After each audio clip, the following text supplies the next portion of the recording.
All right, let's just jump right in. Imagine this. You take a 12th century warrior and drop him smack dab in the middle of 1970s America. What does he do? Well, today, we're going to see how he forges not just a weapon to survive, but a whole philosophy to conquer his new world. So, we start with this really incredible object, a war bow.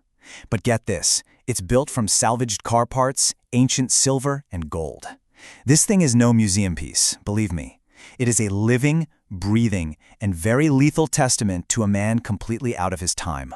And this isn't just any old bow. No way. You're looking at a hybrid weapon. It's like a bridge connecting two different centuries, and it's been meticulously engineered for a brand new kind of battlefield. Okay, now this is where it gets really fascinating. You see how Cillian mixes the ancient with the modern? He takes spring steel, from old cars, and bonds it to his bow using silver and modern epoxy.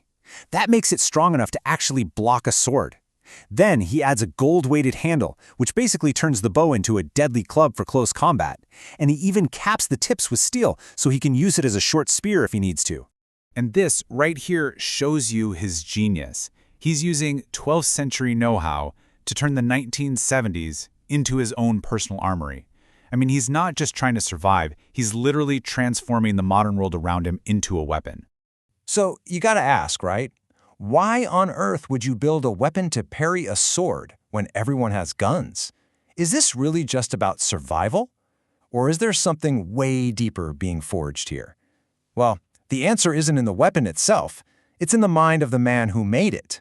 You see, the bow is so much more than a tool for him. It's the physical embodiment of his entire philosophy. It's not just about what he fights with. It's about who he is. For Cillian, archery is like a form of meditation, something he calls his silent will. Every single shot is another step towards self-overcoming. And that's a wild concept, where he's not just trying to master the bow, but his own impulses, his own limitations. It's really the one thing that connects his past self back in the 12th century to his new reality. What started out as a simple tool for survival in some medieval forest, well, that's now become his instrument for tactical dominance on the streets of America. So to really get the why behind this weapon, we have to dig into the philosophy that's driving him. And that brings us to Nietzsche's concept of master morality. The source material gives us this really powerful analogy.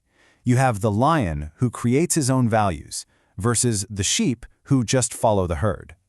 Cillian doesn't just see himself as the lion. He actively, fundamentally rejects what he sees as the herd morality of the modern world. This will to power, this is the engine that drives his every move. He's not just breaking the rules, he's forging entirely new ones. He's shaping his own reality through pure discipline, through strategy, and just this unshakable belief in his own strength. Okay, so how does this whole philosophy actually play out in the 1970s? Well, Cillian doesn't just survive, he literally weaponizes his entire worldview. His medieval skills are just brutally effective. Think about it.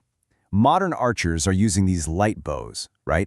Cillian is wielding war bows with a draw weight over 100 pounds. That lets him fire a staggering 12 lethal shots a minute. 12! And this creates this incredible paradox. His ancient weapon is silent. It leaves no trace. That basically makes him a ghost in a world of cameras and forensics. His outdated bow becomes the perfect tool for modern stealth operations. He becomes what the text calls a sovereign individual, a man living by his own code. He actually sees the mob as a more honest form of power, and he uses his unique skills to create chaos, and then he just steps into that void to impose his own kind of order. But of course, achieving this ultimate form of self-mastery, this absolute independence, well, it comes at a heavy, heavy cost. The source calls his victory Pyrrhic. That's a victory you win at such a great cost, it's almost a defeat. Yeah, he became the lion, he left the herd far behind, and he gained immense power. But he did it at the cost of all human connection. So the very mastery that keeps him alive is the same thing that guarantees his profound spiritual loneliness. It's like he's standing on a mountain peak that he built himself, but there's absolutely no one else up there with him. And all of this leaves us with a really haunting question. Cillian has conquered 2 centuries, sure, but what's the real point of mastering an entire world if you're the only one in it?